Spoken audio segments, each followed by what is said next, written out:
I'm Shabnam Hashmi, a social activist based in New Delhi, along with Dr. Anirudh Kala, who is a psychiatrist, Revati Lal, a journalist, and Brynel D'Souza, who is an academician and an activist. We went to Kashmir and Jammu and spent 6 days in Kashmir visiting Anantnag, Srinagar, Baramulla and Budgam, and spent 2 days in Jammu. We met a very diverse section of people, over 350 people in both these places. We met a large number of journalists, students, ordinary people on the streets. We spoke to shop owners, to auto rickshaw drivers. We met taxi unions. We met women and children. We met doctors in hospitals. And we also met some politicians who were not arrested. The feeling with which we came back from Kashmir is very, very different from all earlier visits to Kashmir. I have extensively worked in Kashmir for almost 10 years, and our presence was almost in 50 villages across Baramulla and Kupwara. But I have never seen this kind of alienation from the Indian state as we witnessed today in Kashmir. Many people told us that what 70 years of conflict, what decades of army presence and separatists did not manage to achieve in Kashmir, one step by BJP government, by Modi, Amit Shah and Ajit Doval have achieved that, and that is the alienation, total alienation with the Indian state. People who stood by the idea of India, people who believed in the Constitution of India, they were extremely, extremely upset, a lot more upset, I would say, than the rest of the people, because they said that so far we were able to tell people that there is secularism in India, there's democracy. Now we have no face to go to the people. They also mentioned to us that a political party like National Conference, which lost 10,000 of its cadre fighting militancy, their leader is arrested today under PSA. All political leaders are arrested.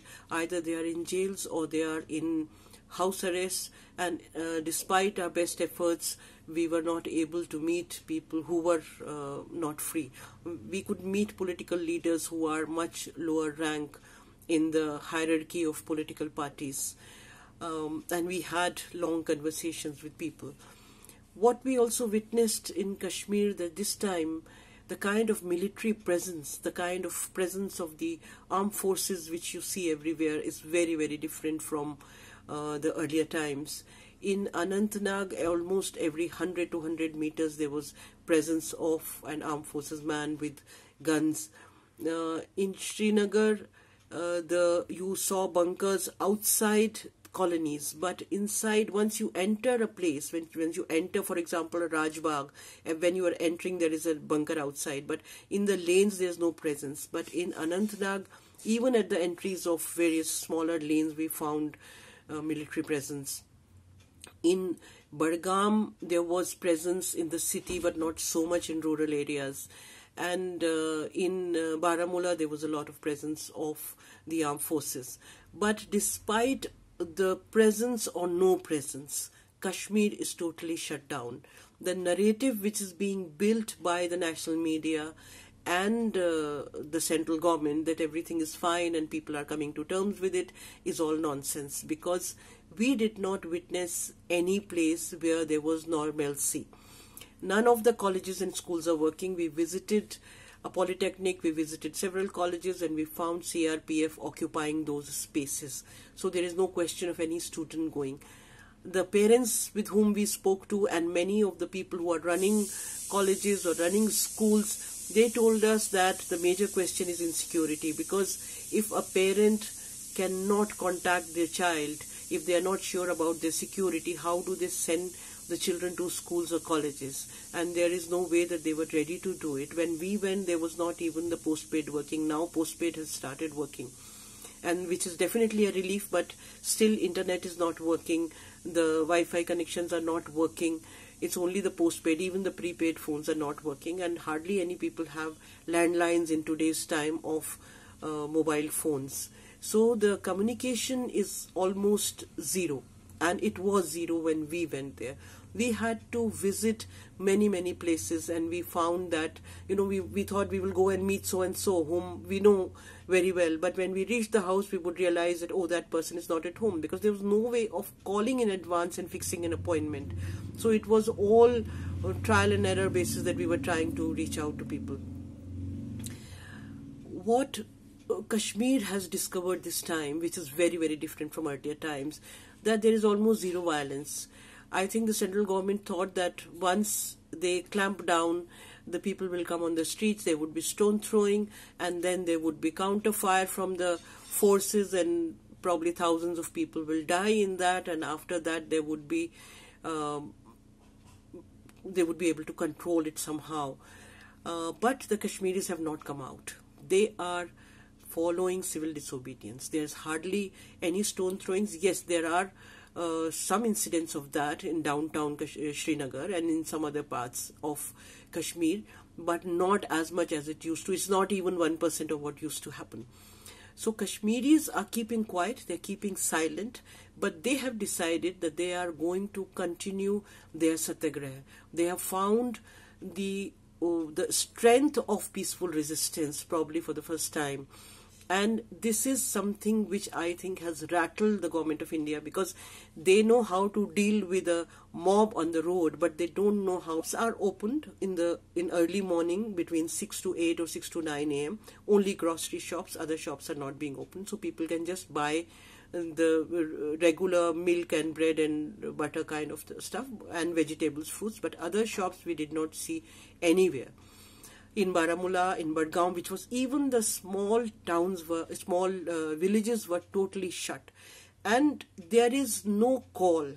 All the leaders are arrested. There is no call from militants, except for one or two places where we heard that there was a poster on a mosque or somewhere asking people not to open. But the way the calls were given earlier, that there is a hartal, there's a bandh for 3 days, all that is not happening. Despite that, everything is closed in Kashmir, and which is very surprising. A large number of people who spoke to us, they, with all the anger that they have, with all the betrayal, with all the alienation they have, they still have hope. Both Kashmiris within Kashmir, and we met a large number of Kashmiris outside Kashmir also. They seem to have hope in the Supreme Court, and I think that is true of people like us also, because we feel that what Indian state has done is absolutely obnoxious, but we have a hope from the Supreme Court that Supreme Court can turn all this back. And we have, as a citizens group, we have released a report which is called Kashmir Civil Disobedience. This is a 76-page report which has been released to the media in India, and it has been circulated all over. We are demanding immediate revocation of 370.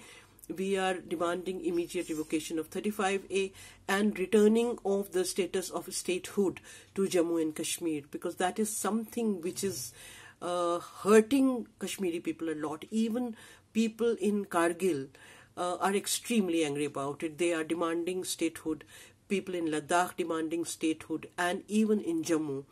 Jammu's picture is being shown as a very bright picture where people are supporting the government, but delegations of transporters and traders whom we met, they said that Jammu is worse than Kashmir, because Jammu is not used to these kind of lockdowns. Kashmir still knows how to deal with a lockdown for 2 months or 3 months.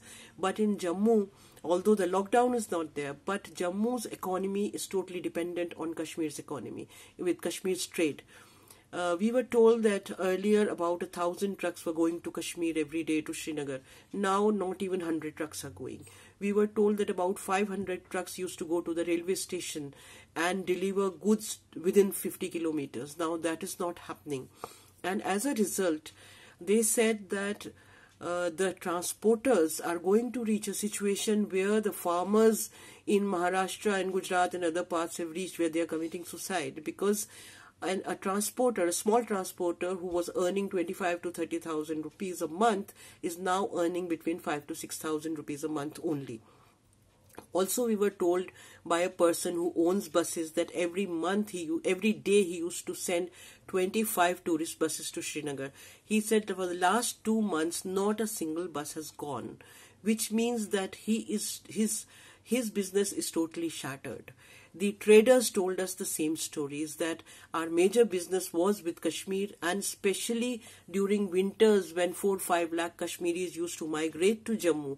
That is the time when the Jammu's economy flourished. Now Kashmiris are not coming. There are very few people who are coming to Jammu. So the conditions are very, very different from what is being projected.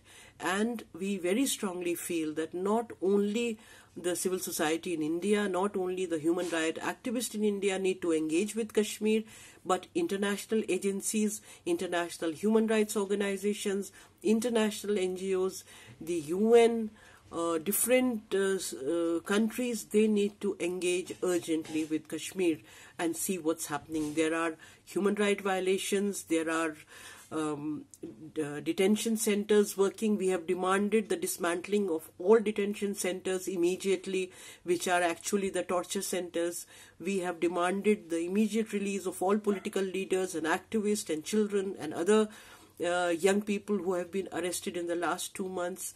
And the arrests are still going on. It is not that the arrests have stopped. Journalists told us that there is a total clampdown on media, and they can publish only the handouts which have been given to them by the government. They are not allowed to publish anything else. We have demanded free press, and we hope that the international community, the diaspora, the Indian diaspora, would engage with Kashmir and raise their voices, because Kashmir and people of Kashmir need your help, need you to raise your voice along with their voices immediately and urgently. Thank you very much.